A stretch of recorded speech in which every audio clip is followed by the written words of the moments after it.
Today, we are asking for abolition of the federal death penalty. While we are in the midst of a national reckoning on racial injustice, abolishing the death penalty must be a part of that debate and that discourse, because this is a racial justice issue. Yeah. How we as a society treat those who are at the lowest level, that is the greatest reflection on who we are as human beings. We gotta make noise. We gotta be louder about this. This is our country. The death penalty is inhumane, and we should not have it in these United States of America. This is the time to rise up. Join us at Death Penalty Action.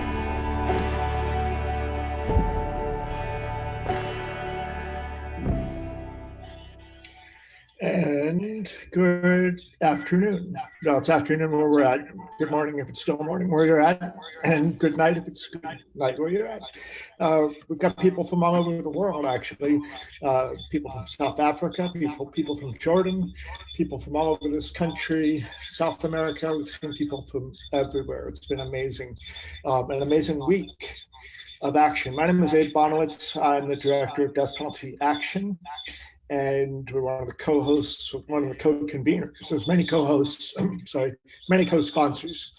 We're one of the conveners, along with the Journey of Hope from Violence to Healing, the Indiana Abolition Coalition, the Justice Workers, and the Terre Haute Death Penalty Resistance Network.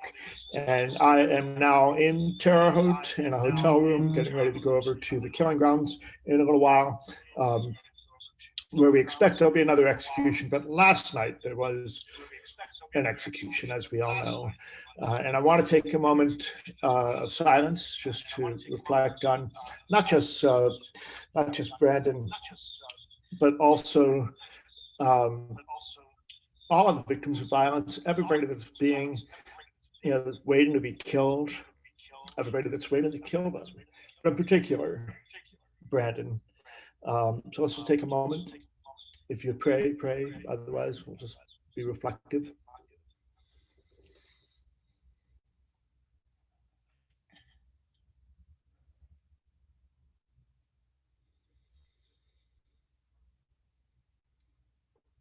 Okay, well, with that, I want to thank everybody for coming and let you know that this is our first program for today. We've been doing this all week. And if you go to, we'll show you this later on, but if you go to the webpage, deathpenaltyaction.org, and find the conference piece and find the living document of the agenda, there's a Facebook, there's the part on the webpage that's set, and we can change that by going in, but there's also a document that we change regularly where you can find the whole agenda. And as we get past each program, we shade it out or make it smaller, but we add a link to where you can go and watch what has been done. So most of it, almost all of it, is parked on the Terre Haute Death Penalty Resistance Facebook page. And that's where you can find it. Everything has been super powerful. So we're grateful to have been able to pull this together in just over a week and a half now. I mean, it was just a week ago from Sunday that we said we've got to do something, because of course that was just after the announcements of the federal regulation changes, and that was just one more thing on top of this egregious federal execution spree. So the exciting thing is just how many people are engaging on this issue. Last night was amazing, the stuff that people are saying, different from all sectors of society about this. And it's also bringing a lot more attention to our movement, which is also super exciting. I hope that the other organizations are experiencing what Death Penalty Action is experiencing, which is a lot of interest, a lot of support. We've had a huge growth in the number of people that have signed our petitions over the last 24 hours.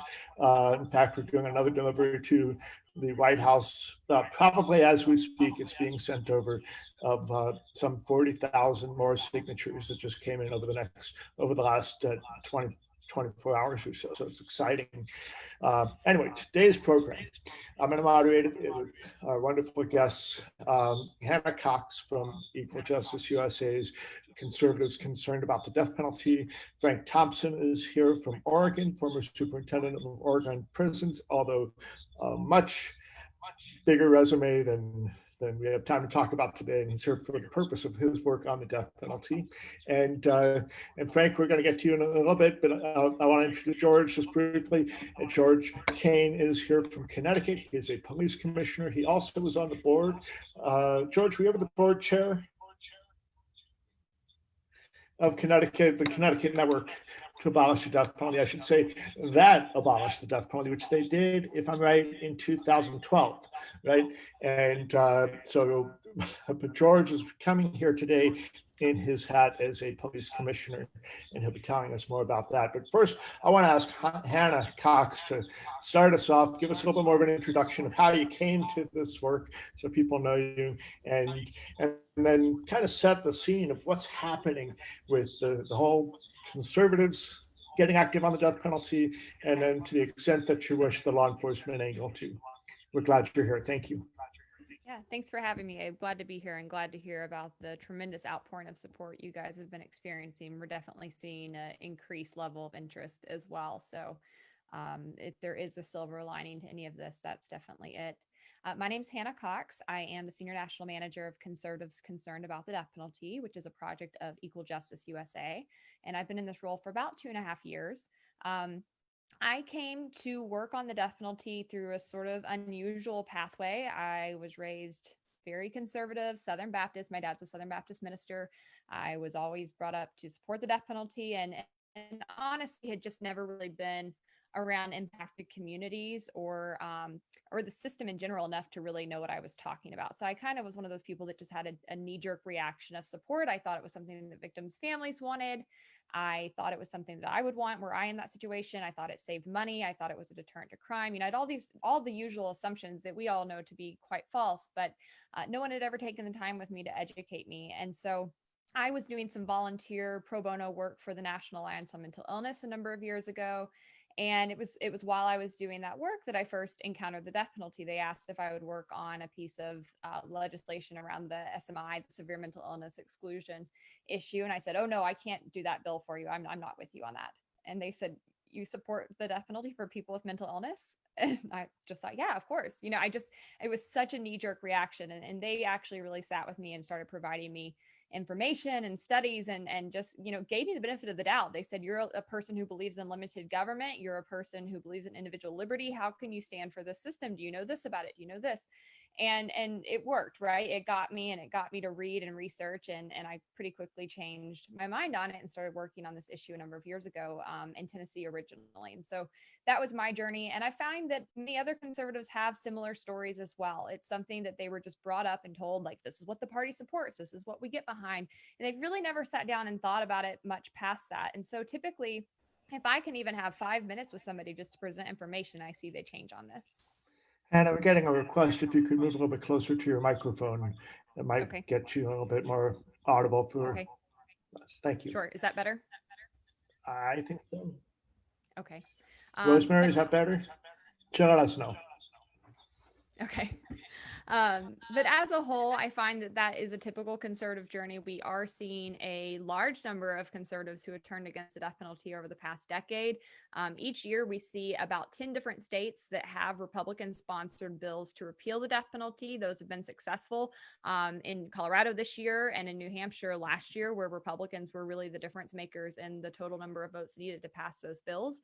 We see hundreds of other Republicans voting in favor of those bills, about 56 or 57 Republicans actually sponsoring legislation. And so there's a lot happening at the state level among people on the right. I think the Trump administration is clearly out of step with where the conservative movement is and it's going on this. But I also think the Trump administration has been out of touch with where many conservatives are on many issues throughout the duration of his tenure. And so that has not put a damper actually on the progress being made at the state level. We've seen Republicans willing to go up against him on that in multiple areas. And I think we'll continue to see that happen.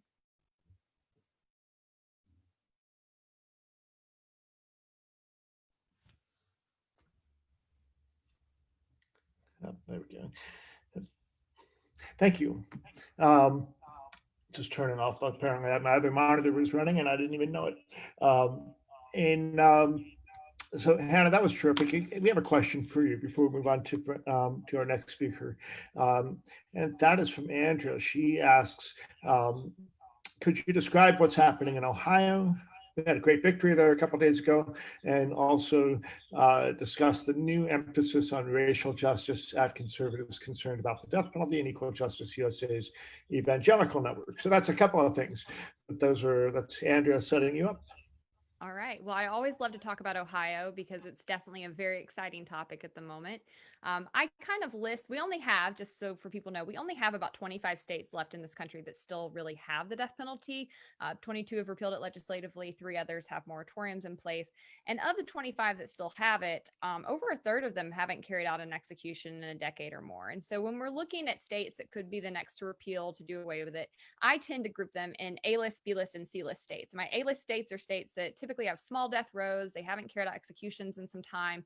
They have a growing body of support for getting rid of it. They're sort of the low-hanging fruit, right? And we've had a number of those states identified for the past couple of years. And then we have B-list kind of category states where we see support for the policy dissipating. We see them decreasing the number of executions, like maybe something could happen in a few years. And then we have C-list states where they're actively carrying out executions. So it's only about 10 states, really. Those states have really large death rows. There tended to still be a large appetite for it. And to be honest, up until last year, we had Ohio like kind of in that C-list category. They have one of the largest death rows in the country. They were still carrying out executions well into 2016 and 2017. It's a very, very red state. We still have yet to have had a Republican governor sign a piece of legislation to repeal. And so when Governor Mike DeWine was elected, I don't know that we had any sense that we would see the movement we've seen under him, but he pretty quickly started making statements to the media about some concerns with the legality of the execution processes in the state, and basically said that they wouldn't be having executions until they found a method of carrying them out constitutionally. And so we kind of thought, where there's smoke, there's fire. And I think a lot of people in the death penalty movement noticed some of these things and started poking around. And what we found was there was actually this really big growing number of Republicans in the state that wanted to see this done away with. We were having conversations with elected leaders across the state, speaking with Republicans, and I think those conversations had just not been had. I think Republicans had been sort of slowly moving on this issue in recent years, and we found that we had a state that actually really needed to be moved into the A-list category. We were looking at a state that could realistically be seeing a repeal bill be successful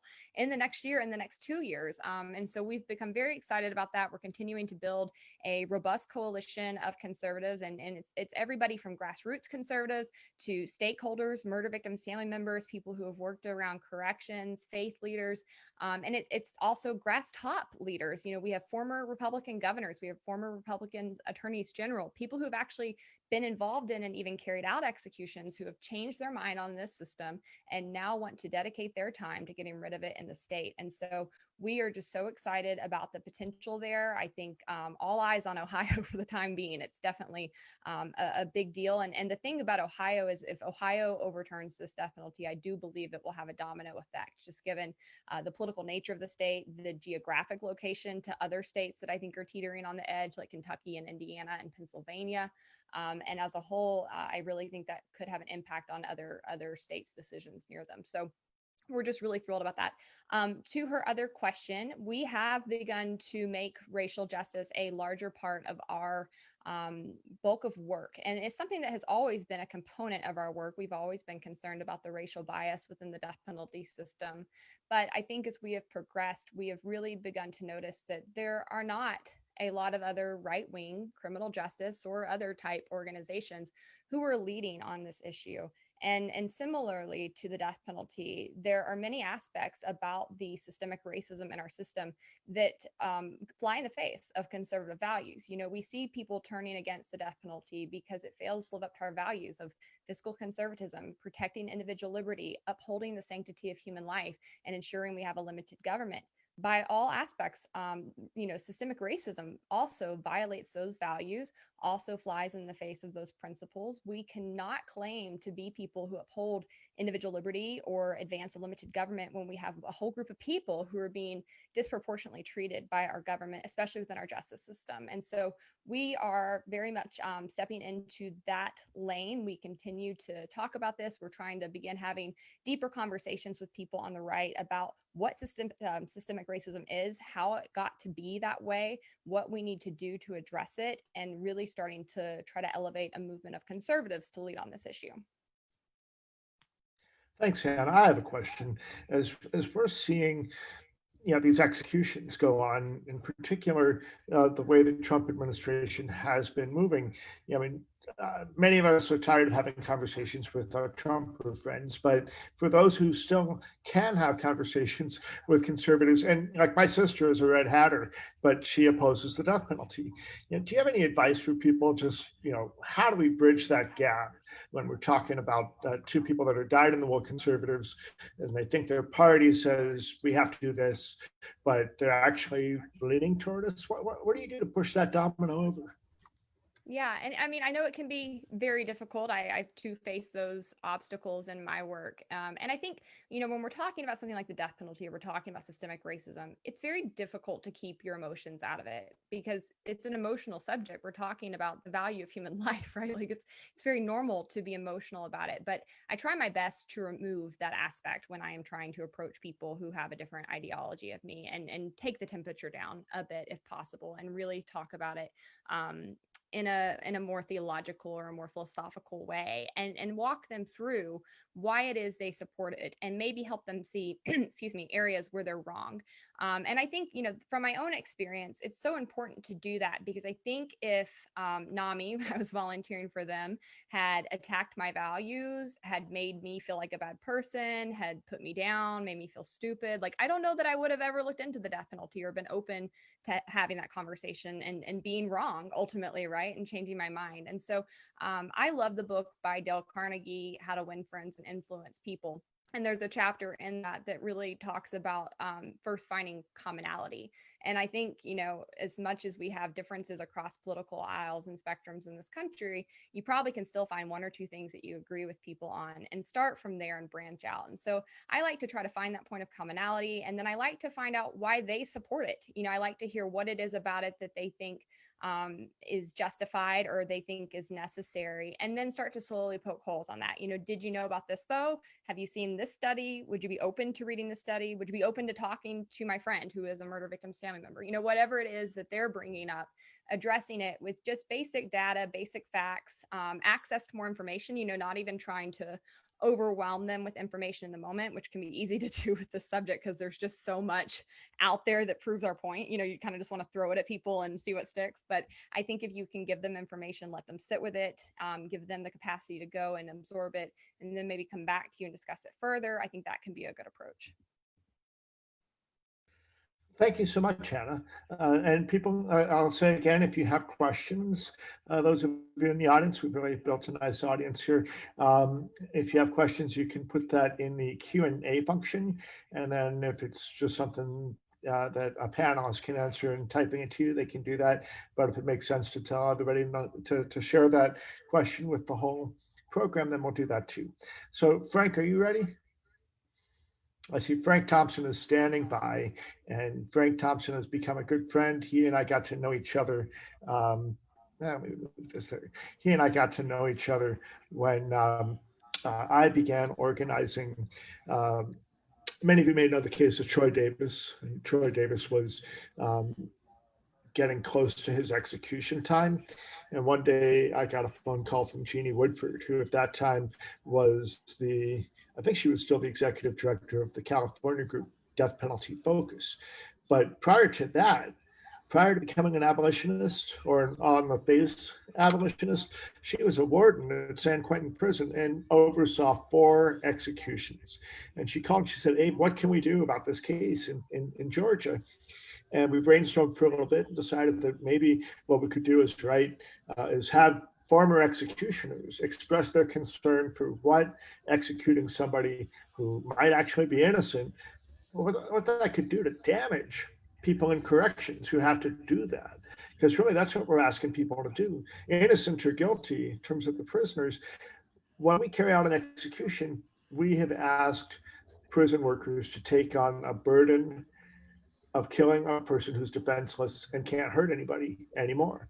And that's a burden that Frank Thompson is able to talk to us about. So welcome, Frank. And I'll just set it up for you. Frank has been waylaid in the car dealership, so waiting for his car. So he's in a waiting room, and that's why he's keeping the mask on. And we're glad to have you with us, Frank. Thank you very much. And let me know whether or not I'm coming through clear enough. How am I sounding? You sound just fine. Thank you. Good deal. And I apologize for the wavering of my image. Frank Thompson, retired superintendent of the Oregon State Penitentiary. I am a product of the civil rights era, and my beginning in supporting of the death penalty to really begin thinking about it as a process dates back to the murder of Emmett Till when I was about 12 years old. And being a Southern Baptist, even among the Christian community, most of us, religious community, felt that the perpetrators of such a crime deserved the social sanction of the death penalty for committing such a heinous violation against society. And from that point forward, I never really questioned the death penalty, despite all of its frailties and flaws, but accepted it as possibly having some place on the continuum of the administration of justice to criminals. Fast forward through my career as a military policeman, as a police officer, and into corrections, I continued to support the death penalty, not actively, but accepting it certainly as a part of my job. So the taking of a life wasn't foreign to me at all when I took over the position at the Oregon State Penitentiary. Upon my interview there, I knew, when I applied for the job, I knew it was a capital punishment state. They asked me if I had to execute someone, could I do it? And of course, being a good soldier, hoping never to have to do it, but as a soldier in uniform, hoping never to be in conflict, without any equivocation, I told them I could do my job. Well, at the time that I accepted the position, there had not been a death execution in 32 years. And I had to help rewrite the protocols for the death penalty from death by gas to death by lethal injection. Now, had the execution process been in place when I got there, I would have called my team together and said, okay, fellas, women, men and women, how do you do it? Let's get it together. Let's go forward and get this done. But no, I had to put together a policy from A to Z, recruit from A to Z, train the county sheriff, state police, the governor, into the new protocol in Oregon. The statutes put that singular responsibility on the superintendent. And because of that, it made me deal with the whole process of conducting an execution on a much more profound and intimate basis. I never had any idea that I would have to go through the intricacies that I had to go through in pulling this off. I had been in Arkansas. Let me step back and give a little perspective. While I was in Arkansas, Bill Clinton came to Arkansas to show the nation that he supported the death penalty at the planned execution of a guy by the name of Ricky Ray Rector. Ricky Ray Rector, in an attempt to escape apprehension, blew his brain, shot himself in the head, made himself totally mentally incompetent, so much so that just before he was executed, he asked the correctional officers watching him to put his pie aside of his last meal, and he would be back and finish it when when they got through. That's how bad he was off. His execution was botched so severely that one of my colleagues, a day or two after the execution, couldn't take it anymore, and he resigned. Little did I know that his resignation was going to pop up. That memory of his having to resign was going to pop up in my deliberations in pulling the execution protocols together in Oregon. And as I began pulling the protocols together, the fact that a staff person was so severely impacted by having witnessed and been a part of an execution, it placed a heavy responsibility on me about what was I exposing my staff to. And it weighed heavier and heavier.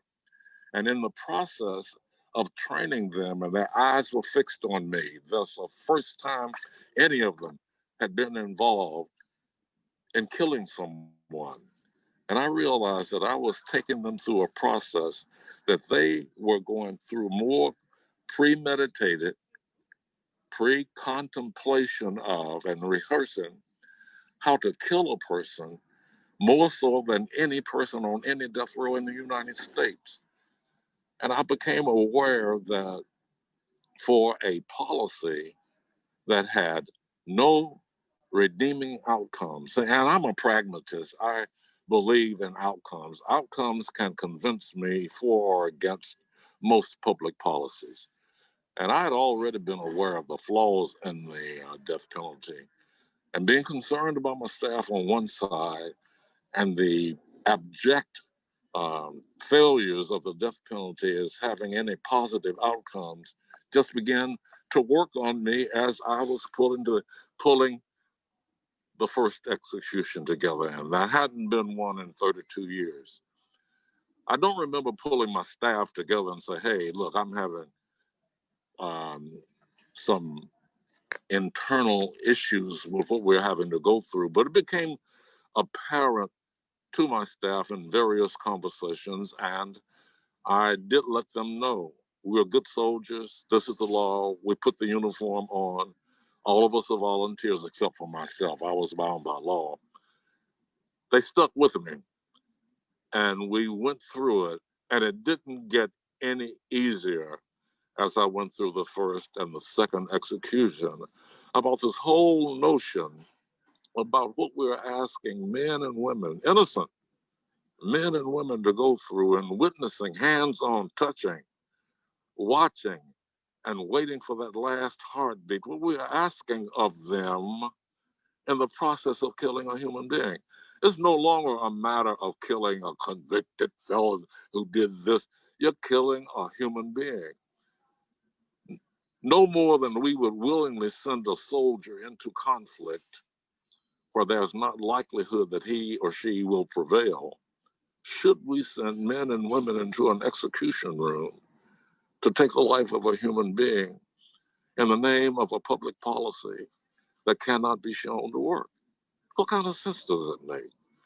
Ms. Cox was talking a moment ago about how does she approach some supporters of the death penalty. In my speaking across the country, I have found that among the different points I use in being an abolitionist, the one that gets the most traction is when I speak to those that support the death penalty and give them a what's in it for me kind of sense about why they should reconsider their position. And here it is. The vast majority of supporters of the death penalty knows somebody who works in corrections. Many of them have sons and daughters and next door neighbors and church members who work in law enforcement. And the question becomes, do you really want to subject someone that you love and that you know to the experience of going into the small room and anticipating and waiting and watching the heaving of the chest and anticipating a hope against hope that this process, and I'm not trying to be sensational, this is real, folks. Are you really, really willing to submit a loved one to this process out of a sense of vengeance, out of a sense of retribution, when ultimately it does not make our policies and our communities any safer. I've had quite a bit of success in trying to paint that picture for many of those I talk and speak before regarding their position on the death penalty. Fast forward until today, Oregon has, since those two executions, under the administration of Governor Kitzhaber, instituted a moratorium on the death penalty, and it has been in existence now for about 12 years. Meanwhile, as an abolitionist on the board of Oregonians against the death penalty, we've been quite active in trying to get the death penalty appeal, and one of our big hurdles has been that the death penalty in Oregon is in the Constitution, meaning we would have to sponsor a referendum or get an initiative, successful initiative, to have it taken off the books. So without going into any detail, I think all of you who are listening know the challenges that would be involved in getting a referendum and an initiative off the ground with as much support for the death penalty on an emotional and popularity basis. So what Oregonians for Alternatives to the Death Penalty decided ultimately to do is, because we had quite a bit of support among the legislature, take a look at the law and redefine capital punishment, and redefine it so narrowly that prosecutors in the state could levy a charge against a murderer in rare circumstances. I'm hard pressed to describe the definition of it, but ultimately Senate Bill 1013 so narrowly defines capital punishment that there hardly is going to be anybody charged with the death penalty in Oregon right now. We haven't stopped, but we consider that to be a huge success, necessary step forward. It has now been over 50 years since there has been an execution in Oregon. If there's a question, Abe, I'm open for it. Thank you for giving me this much time to put my experience in perspective. I really appreciate having an opportunity to be on this program. Of course, Frank, and it's always a pleasure to have you. Um, and I'm grateful that you were available today too. So, just to be clear, Senate Bill 10, you called it in Oregon, which hyper restricts the possibility of even indicting somebody with a capital punishment possibility. That's passed, right? That's a done deal. It's passed. That's right. Yes, it's law now. It's law Excellent. now. So, And the way you said it, it's been law now 2 years, and there hasn't been a prosecution to charge any murderer with the capital crime. and when were those executions? Pardon? I'm asking when the executions were that you oversaw. 1995 and 96. Okay, because I was outside the prison at one of those, and Oh, really? yes, we had you in our sights, so to speak, our love sights. We were praying for you. Thank you. But Thank you. but I remember that very, very well. Thank you, Frank. One other quick question before we move on to our next guest. You and I had the opportunity to visit numerous legislators in various state houses around the country together. Yes. Is there a moment, Yes. not necessarily with me, but a moment from your experience of meeting with legislators as they're, really trying to sort this out? Is there a moment that stands out for you as, Absolutely. really proud of? Absolutely. Profoundly in the life of an abolitionist, you want to realize and experience a measure of success. You and I were involved in appearing before the legislatures in the state of Maryland. The process had assessed itself down to 3 swing legislators. It was either pull them or lose the petition to abolish the death penalty. I had the pleasure of meeting with each of those legislators. Now, don't get me wrong, I'm not saying that Frank made the difference, but Frank talked with them. Frank and Abe met with them. And as it turned out, when the vote came down, Maryland abolished the death penalty by 1 vote. That was a special day in my life, and that was to be a part of a successful petition all the way through the state legislature and appearing before that judicial body and that committee. And I was nervous. I was really upset. And here you're talking about a veteran of law enforcement, the military, running the biggest and baddest penitentiary in the states, sitting down before a committee of legislators, very nervous, but to be able to go through that with a convincing presentation, and it contributed to, in part, ever so minimally, to the successful repeal of the death penalty, is one of the outstanding moments that Abe and I shared. I like to say it's always a thrill when they pass your bill. And Oh, man. and just like it was a thrill when you found a baby in that what's that cake that they do around Easter time. Sorry, I'm Jewish, so but I remember we went to the pancake breakfast and you got the baby, and then we went and abolished, and right on. So Frank, there's another question here from Andrea, just asking, we asked these staff to kill our names, and does the state offer does the state offer mental health counseling for staff after they've been through that? Yeah, that's the question.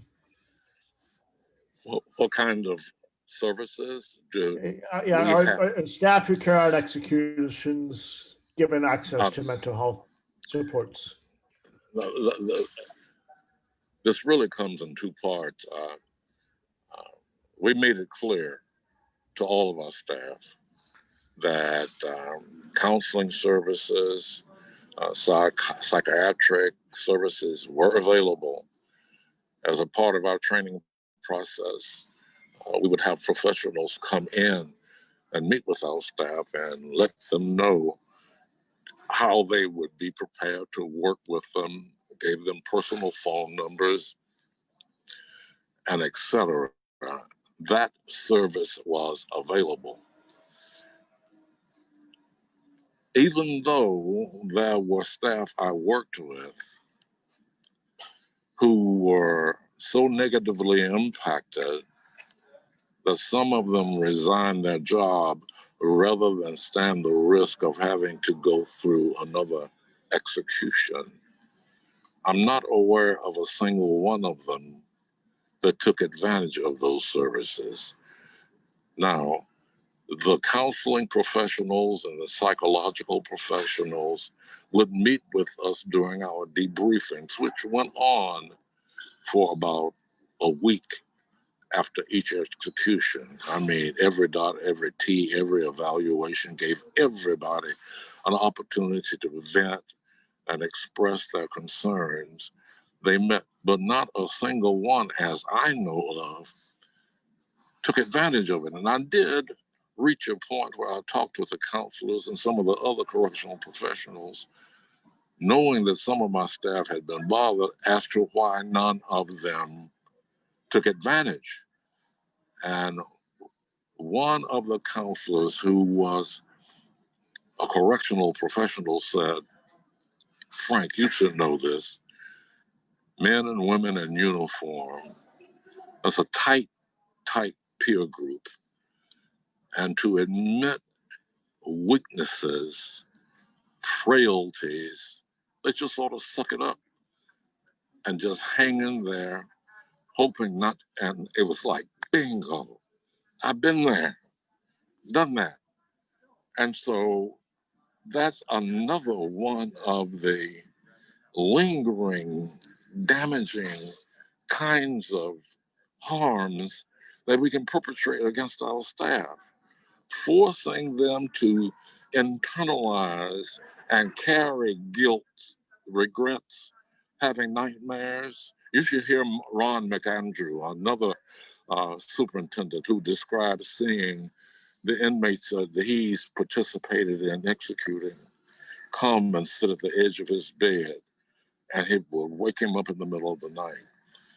So there are staff carrying those kinds of things. I think I'm going a bit further than your question requires. It's good, Frank. It's good. You know, but I do want to also caution that we're running. I want to make sure George gets some time to share his I apologize. Thank you. But no, it's deep. And, you know, I'm seeing Rosemary's comment saying, you know, wow, you have to leave your humanity at the door. Yeah. And, that's part of what it is in any of those kinds of positions, and especially true when you talk about police officers. And that's our next guest is George Kain, who's a police commissioner in Connecticut. He can introduce himself a bit further.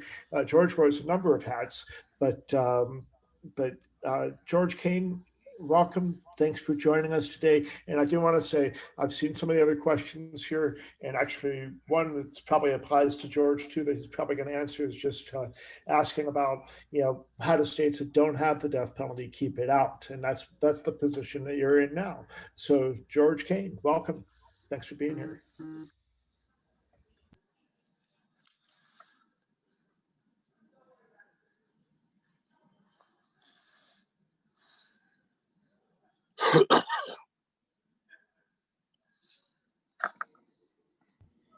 Now you can hear me, correct? Okay. Let me just go back. I just want to thank everyone who put this together for the opportunity to be here.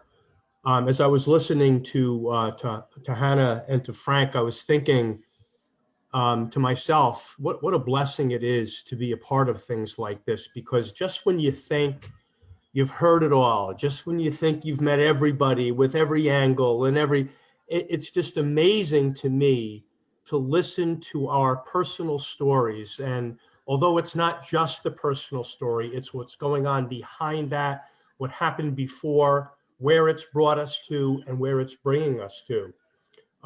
It's just amazing to me to listen to these stories and how much they resonate with all of us.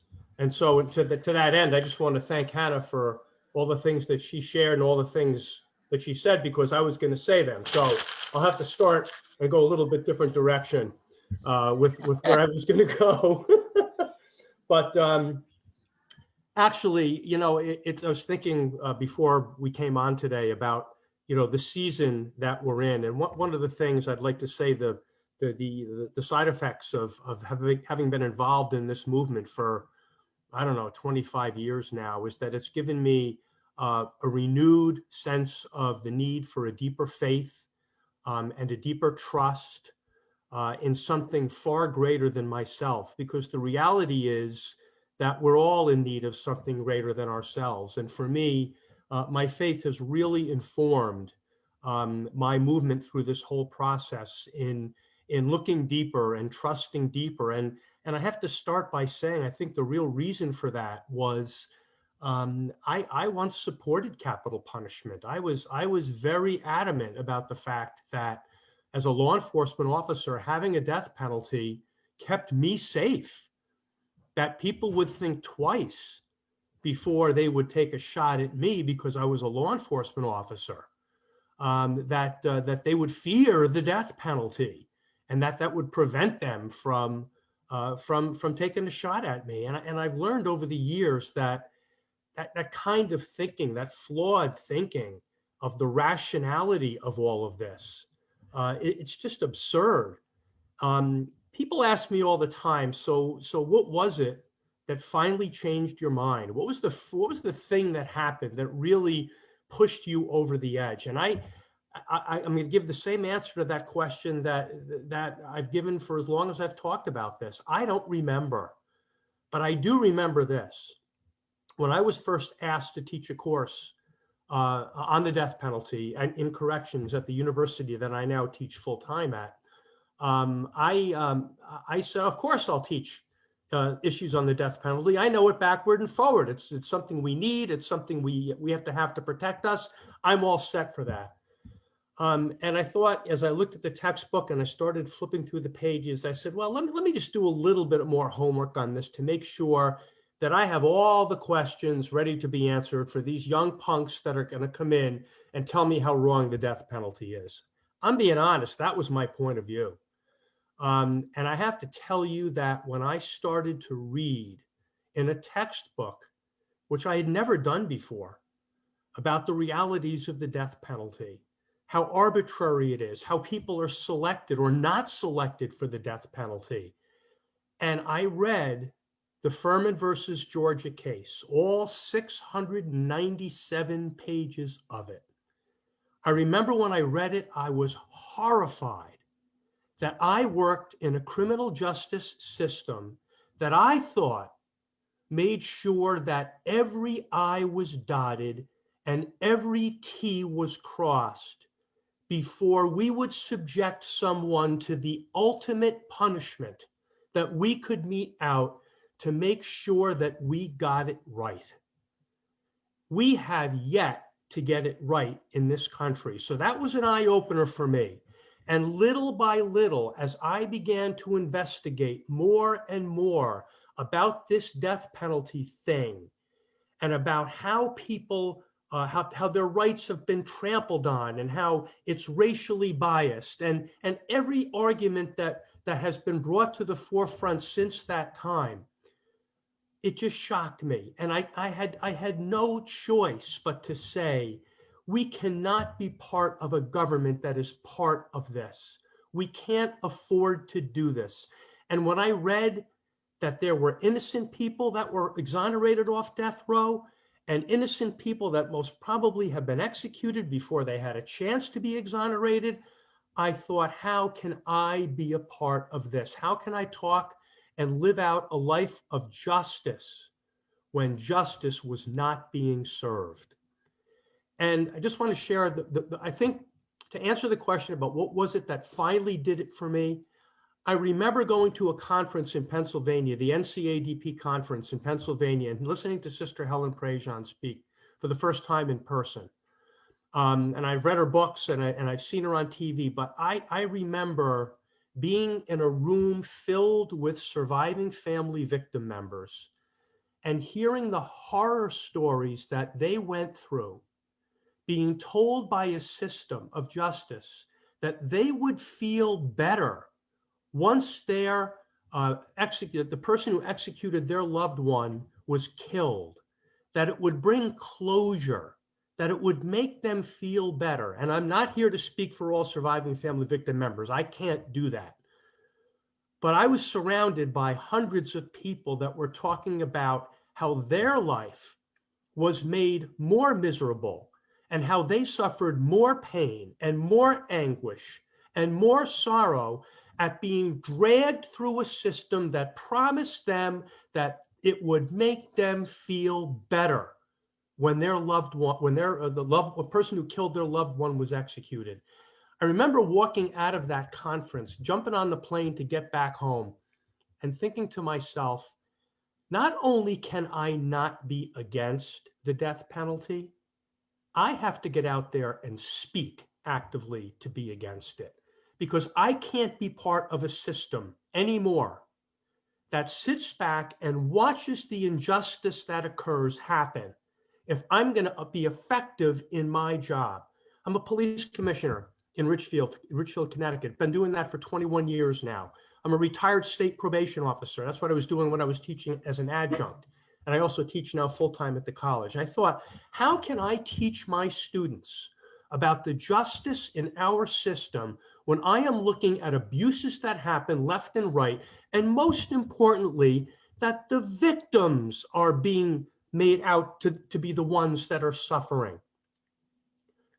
My good friend Bob Bohm, retired professor from the University of Central Florida, wrote a book about the collateral damage, the collateral consequences of the death penalty. Incredible. When he did a thorough research study and looked at and interviewed and talked to and wrote about everyone involved with the process of death from the very beginning to the very end. Police officers, detectives, prosecutors, defense attorneys, prison chaplains, prison corrections officers, wardens. Dale Resinella, my good friend from Florida, Florida's death row chaplain, says the death penalty takes no prisoners. Everyone who is exposed to the death penalty is severely diminished in both who they are and who they want to be and who they need to be of best service to everyone in their chosen profession. The death penalty takes a part of each and every one of us that partake in this process. A little bit of us is killed every single time we engage in the process of killing somebody else. So for me, that's my overarching view about how I came to be against this. And I'll never forget Bob Knopf, who was very, very active in the death penalty movement here in Connecticut, hearing me first speak about the death penalty when I was in my very early stages. And I remember sharing at this particular event how, I'm not so sure about this. I got a lot of questions about this. I'm not there yet, but. And I remember Bob inviting me out to dinner and sitting me down and saying, man, you let me know when you're ready to step up and step out and speak, because we need people like you. And, I think I began in this business. I was very fortunate, I guess, but I got involved in this as a law enforcement officer when not many law enforcement officers were speaking out against it. Frank, you know what I'm talking about. People that worked in law enforcement were not very willing to speak out about this. And I think I can't help but think of Bill Pelkey. And, one of his legacies is that Bill was one of the first surviving family victim members to step up and step out and say, no, not in my name. We were in the minority back then. I think the thing that strikes me now is that I'm not so sure we're in the minority anymore. I mean, we know a lot more about the death penalty and what's wrong with it. And people like Bill and Abe and Suzanne and everyone who's been involved in this movement for as long as they have been, in the years of heart and soul of pouring themselves into education and helping people to understand the truth about it, and the surviving family victim members and everyone else involved in this horrible process. Folks, the word is out. This is not news. We know what the death penalty does. We know the harm that it causes. We know it does no good to help anyone. It doesn't reduce crime. It doesn't bring closure to victims. It's not a deterrent. It is a sin against humanity that each and every one of us take part of each and every step of the way. We are all a part of this, and we all need to be a part of the solution together. So, in the work that I've done, I want to talk just a little bit. There's one story about, Abe, when you asked Frank about the story about the legislature. It's amazing. I wanted to ask you, actually, if you could share something that's helped you convince legislators. Yeah, well, one thing that happened was when I testified in Illinois the year before Connecticut abolished. I remember meeting with one particular legislator who was a very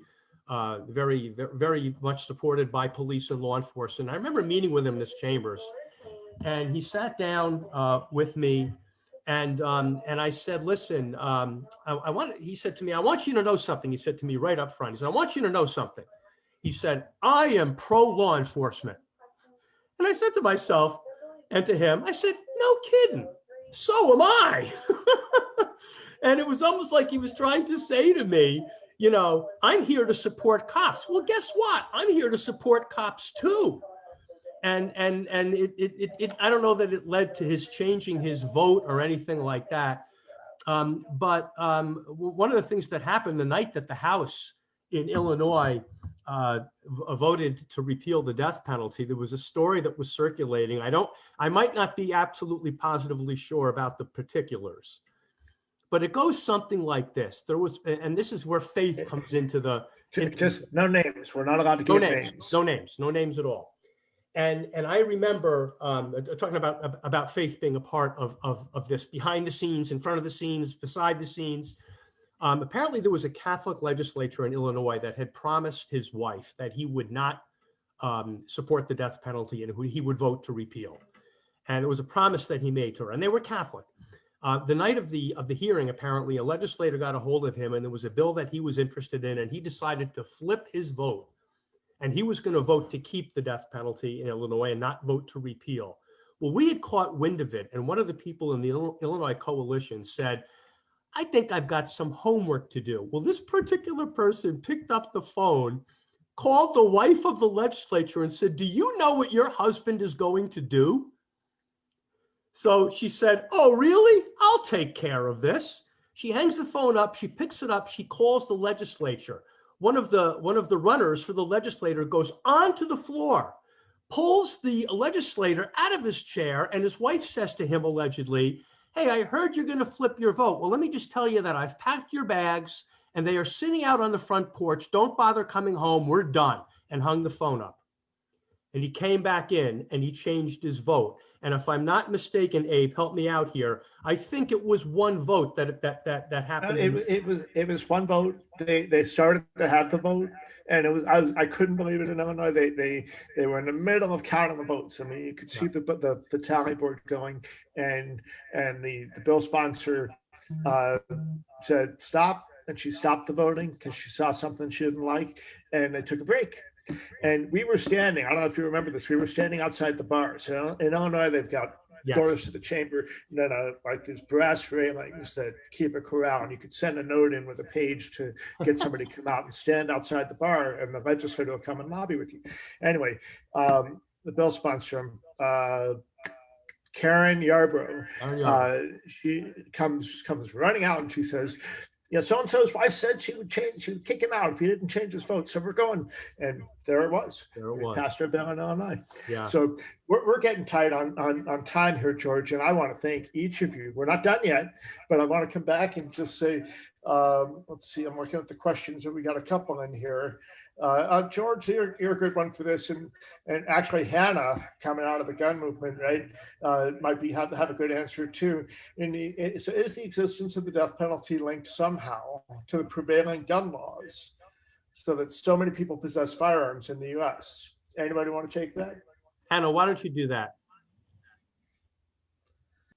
Well, I've never specifically sought out data around that, but nothing comes to mind that I've ever come across whatsoever. I am a stringent supporter of the Second Amendment. I own and carry a gun most days, and I think that guns as a whole save lives and are needed for self-defense and are needed to protect our rights against an always overreaching and very corrupt government. So I stand strongly in favor of people owning guns. I don't really see tie-ins. One question that does come up a lot in conservative circles is, if you're against the death penalty, how can you be in favor of carrying a gun? And I think that we're talking about very different things. You're talking about the essence of self-defense and protecting a life, standing up for life, versus willingly taking a life. And so there's a very big moral difference, I think, there. Agree wholeheartedly, Hannah. Thank you. And George, do you still wear a gun when you're working? I still carry a gun. Absolutely. Sure. Frank, do you carry? Do you mind answering? Do I carry? Yeah. I'm a concealed owner. Got it. Okay. Concealed these are dyed-in-the-wool conservative law enforcement people here, and they're all packing, so watch out. So let's see. Sandy has a question. She says, and this is important. Frank and I were just talking about this the other day. She's basically asking, how do we get others like you, who have been part of the machinery of death, to come to have a change of heart? How, as you've demonstrated so beautifully, to join you? How do we get more to join you? And this is super important because, some of us are dying like flies and like whatever, and in particular, and we're getting old. Like Ron McAndrew, he isn't dead yet, but he doesn't like to travel very much. Alan Alt, who was the head of the prisons in Georgia. I think I started and didn't finish that story when Jeannie Woodford called me and said, what do we do? We ended up writing a sign-on letter for people who have carried out executions. And we sent that to the current Georgia prison superintendent. Basically, that first letter was asking or admonishing them to make sure that every corrections worker who doesn't want to be a part of that process when they might be killing an innocent person has the power to step out of that. So I helped organize that first thing. I can't believe I forgot to finish that story, but in any case, Jerry Givens died of COVID. He carried out 62 executions in Virginia as the hands-on corrections officer. And by the way, the New York Times is doing a special about him, about people who have had, notable people who have died of COVID. And that's going to be out and something that we can all use in our work sometime between Christmas and New Year's. So watch for that. So Jerry Givens has passed on. Several Florida former wardens who've been part of this have passed on. And Frank and I were talking about this too, because we're all getting older. And Frank has actually identified somebody else we're going to work on bringing in. And but the thing is that executions are getting less and less frequent. The other part of our movement, the legal part of our movement, has been doing a fantastic job of keeping people from getting death sentences in the first place. So at the end of the day, though, George and Frank, what do you say to people that are coming from where you were, who might be ready? And Terry Collins also had this. He's the former head of the prisons in Ohio. He had a heart attack and died a couple of years. It's such a shame. We were traveling all over the state and to other states. He came to Delaware with me, and one time we had him speak in Chillicothe, which is where the death row currently is in Ohio, and it was on the front page of the newspaper there. And he got phone calls that day. I called him up. I said, "Hey, how you doing? Did you see the paper?" He said, "Yes," and he said, "I'm getting a lot of interesting phone calls." And I said, "What do you mean?" He said, "People are thanking me for saying what they can't." Okay. And for whatever reason, until they retire, people want to be careful. So George, you want to take that one on? Yes. I think it might have been you that said to me when we were beginning the abolition, the bulk of the abolition move in Connecticut in 2010, 11, 12, you had said, one person at a time, one vote at a time. And it was a grassroots movement in Connecticut. And I want to tie that into my own police department. When I started in my police department and I was pro death penalty, I took a lot of heat in the beginning for my change in stance. And then when I began to publicly speak out against it, it was even more pronounced. But I have to share this one quick story. And I have to say, back then, I would say that probably 95% of my police department was pro-death penalty. And I'm proud to say that probably 80% of my department is now against the death penalty. So it took time. But I want to share one story about how powerful those one-to-one witnesses can be, especially in our business. I was at a Christmas party probably 10 years ago now. And we were having a couple of cocktails after our Christmas dinner. And one of my patrolmen comes up to me and says to me, "Commissioner, I got to ask you a question." And he had a couple himself. He said, "You got to help me here. How could you possibly have gotten to the point where you are in your law enforcement career with everything that you know about the law? How could you possibly have turned against the death penalty?" And I turned to him and I said, "Tim," I said, "let me ask you a question." I said, "Do you doubt for 1 minute that if anything ever happened to you in this job and you were killed, that we wouldn't do everything in our power to help to make sure that your family was taken care of?" And he, instinctively, "Of course not. I know you'd back me up. I know it would help." I said, "Good." I said, "Because it's true. So I've got a favor to ask you.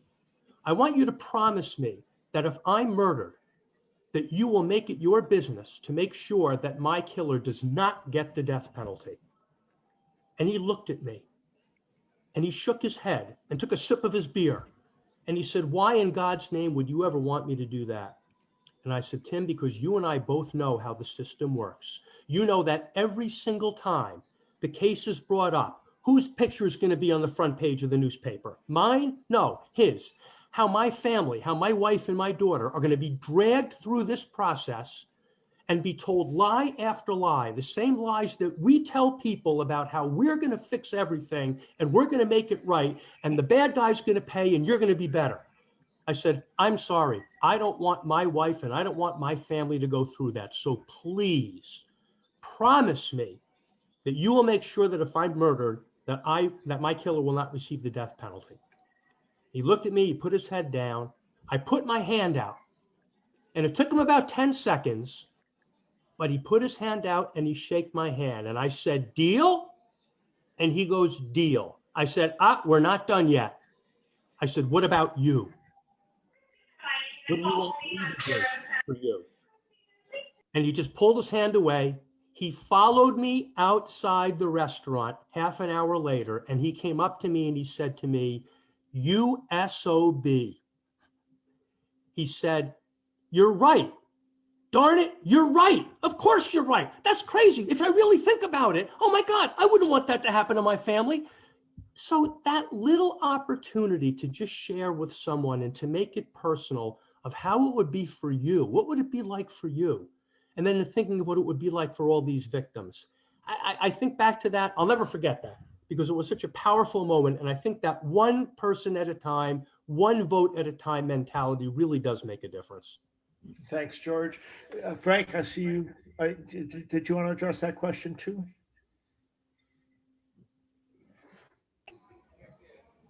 I really can't. Can you hear me? I really can't improve upon what George just said. I'll give you an example from another perspective. I would ask each of you on here to look for an opportunity to put in perspective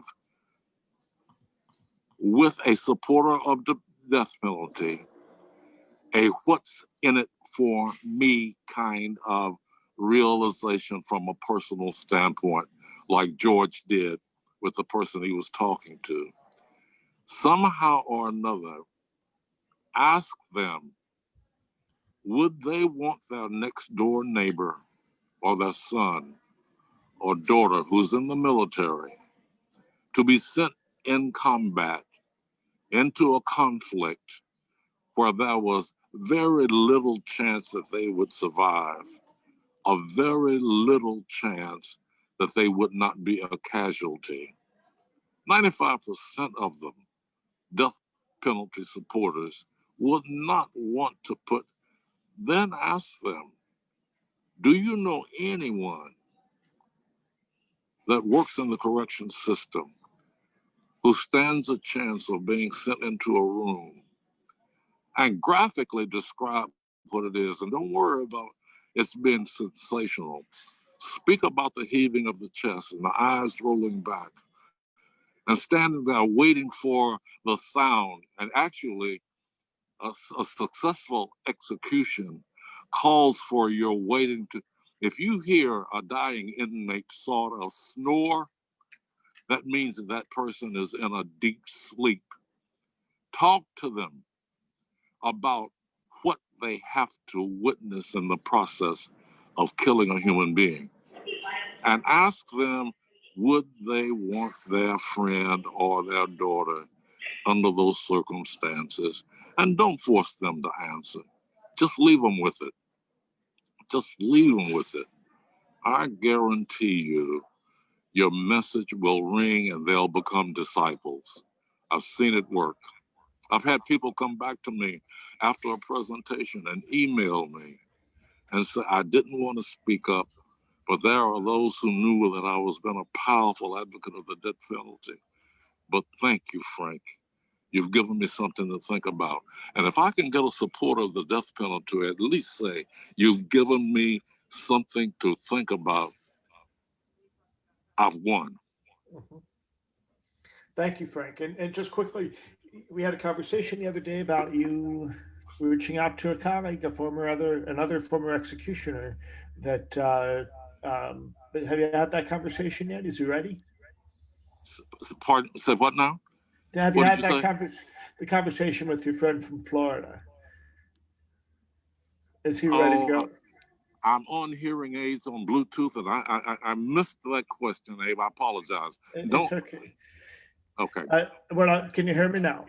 Yeah. Okay, I was asking about the friend that you were going to have a conversation with to see if he was ready to come out as a former correction staff who's executed. Yes, I do have a friend out of Florida who's I've not had the conversation. I apologize. I can make that short. I'll try and live up to my commitment to you on that soon, but I've not talked to him. Okay, well, we need all that we can get, and one at a time when we can get them. Let's see. There is a question that I'm just going to take care of real quickly. One from Karen: how do states that do not have a death penalty prevent it from being instituted before that process begins? It's always easier to kill a bill than it is to pass a bill, right? And what's important is that you inoculate yourself. Alaskans Against the Death Penalty have done a great job of this. Every year, they bring somebody up from the lower 48 who's a storyteller, a voice of experience, someone like George or Frank or murder victim family members, and they mix it up. This past year, they had Roderick Reed and his wife, Juana.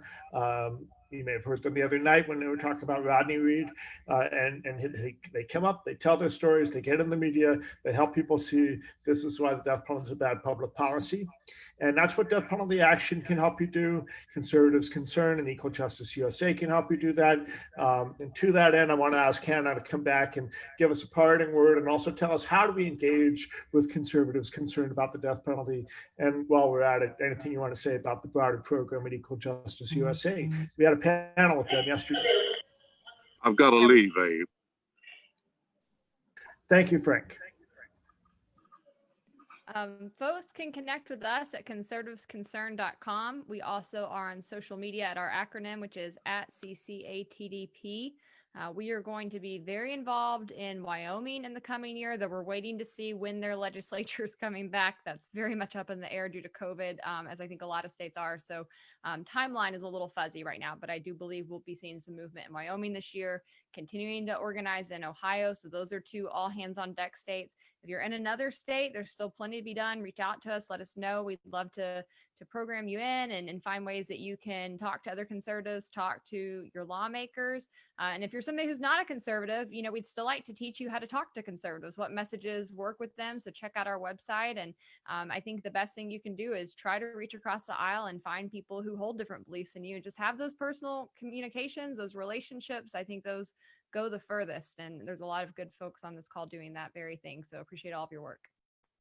Hey, thank you, Hannah. Thanks for making time for us today. We know you're super busy, so we really appreciate it. George, in a moment, a final thought, if you have one, which I'm sure you do. Do you want to say that Margaret, yes, Steve Deere is a champion in the movement, and it's fun to watch him on Facebook. We all miss him because he used to be very active, and we don't see him so much anymore. And Satish, I hope we got to your question too, in terms of what convinces the legislators.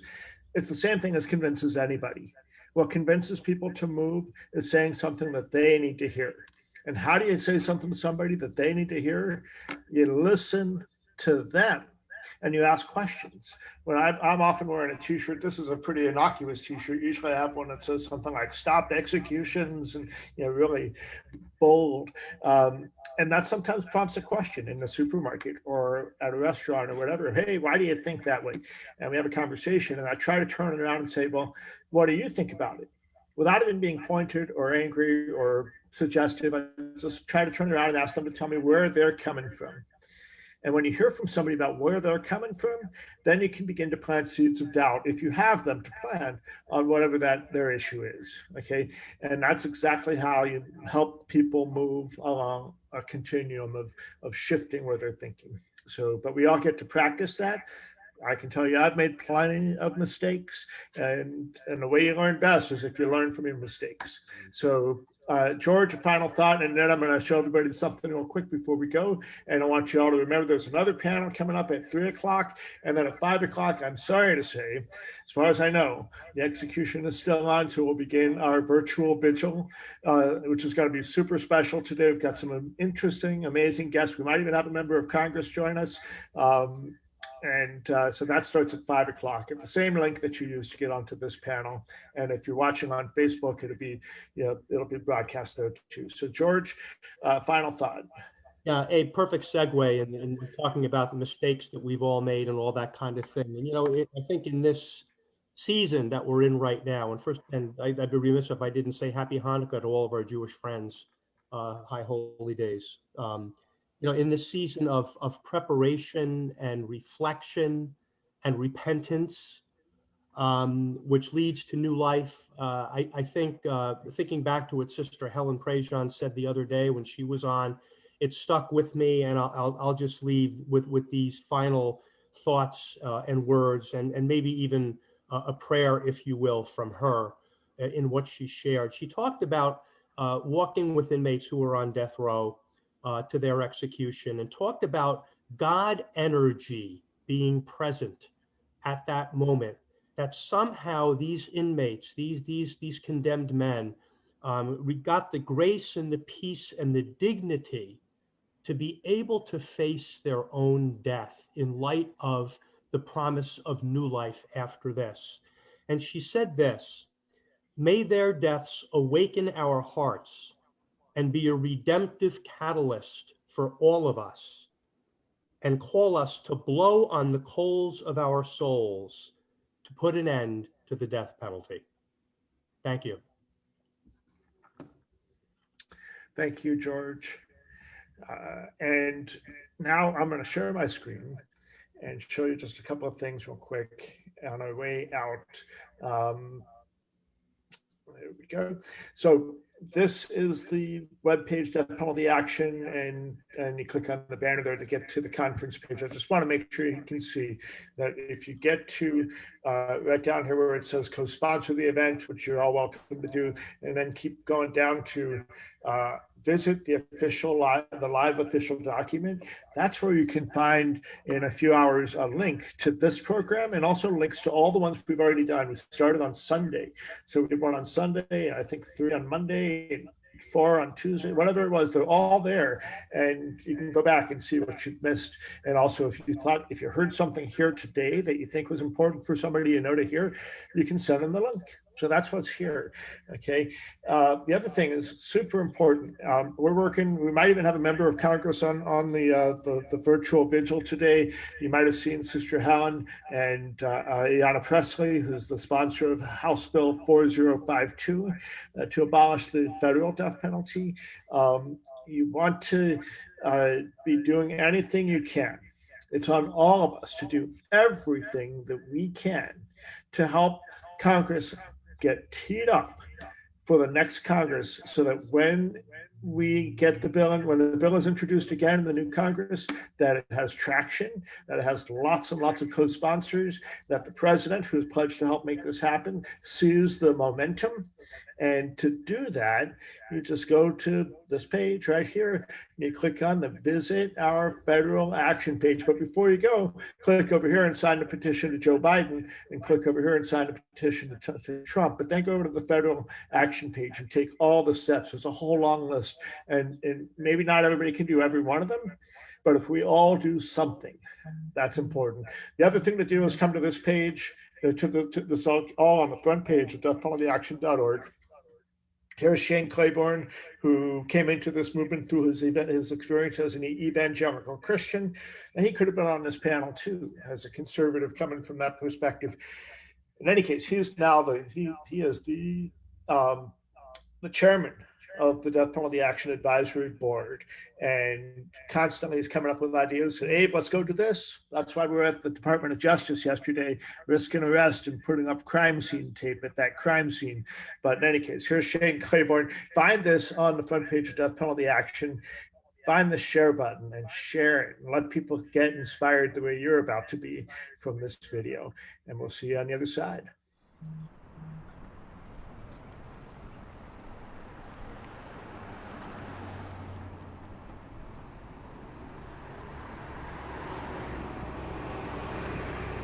Today, we are asking for abolition of the federal death penalty.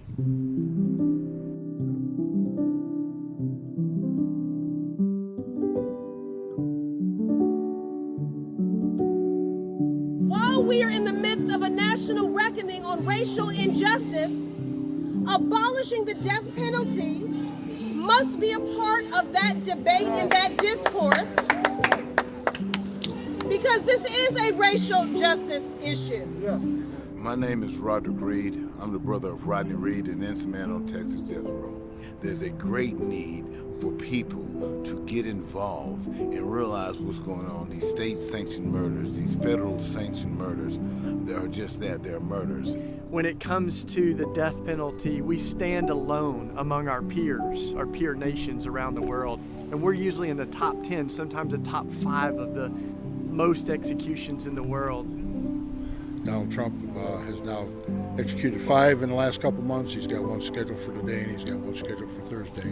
The death penalty's got to come to an end. It's got to come to an end now. We got to make noise. We got to be louder about this. Once people understand this is happening, they oppose it immediately. Some people think it just, was shelved in the past. Well, this administration is trying to take us back. We're not going to let them take us back. This is our country. The death penalty is inhumane, and we should not have it in these United States of America. The death penalty only creates another grieving family, another victim, and furthers the cycle of violence. I believe that the best way to honor my brother Paul, who was murdered, is to work for the prevention of violence, not to replicate it. The death penalty is not necessary. We know that we can be safe from dangerous offenders and hold them accountable without executions. It's what we do the vast majority of the time.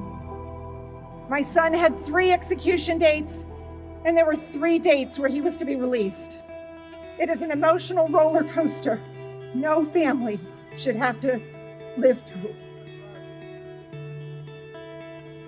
We are all more than the worst thing we have ever done. It is not easy to stand here before you and talk on these issues. While my brother is still on death row, we've been fighting for his life for almost 24 years, but it is a must that I do so. It is a must that we come together as a community and fight.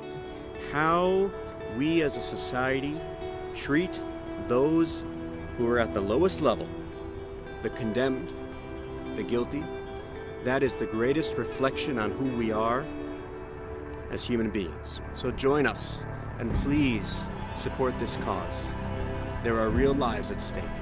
I seek to enlist all of you as community builders in this third reconstruction to truly build a world that is more equitable, that is more just, that sees and affirms the humanity of everyone. Here's the good news. A majority of Americans want to see alternatives to the death penalty. So this is the time to rise up.